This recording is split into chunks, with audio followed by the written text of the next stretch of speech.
Wesley Clark's four-star general. He was the head of NATO, and he told Amy Goodman on Democracy Now! That he saw in late 2001 what is become known as the 7 wars in 5 years, that the plan from the neocons in the government was that we were going to overthrow all these governments in the region in the next 5 years. This plan obviously didn't end up happening in 5 years, but it's literally he names 7 countries and there's 1 to go.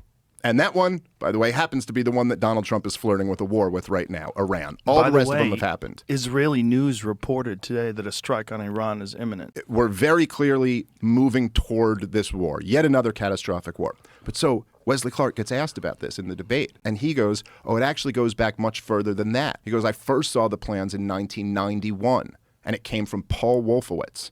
Okay, so he goes, Paul Wolfowitz had these plans in 1991, and he took them to Brent Scowcroft, who was George H.W. Bush National Security Advisor.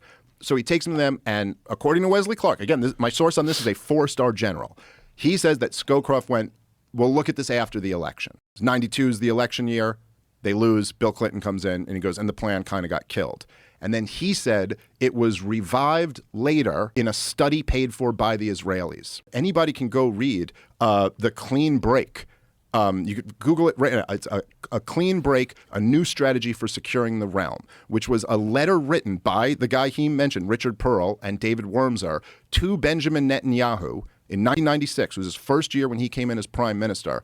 And the whole thing is basically the clean break is a break from the peace process, a break from Oslo, because essentially Bill Clinton had gotten Yitzhak Rabin and Arafat to agree to start this 2-state solution process that should be loosely based around 67 borders. You got to finally give these Palestinians a state. You've been occupying them since 1967. You got to finally take your boot off their neck.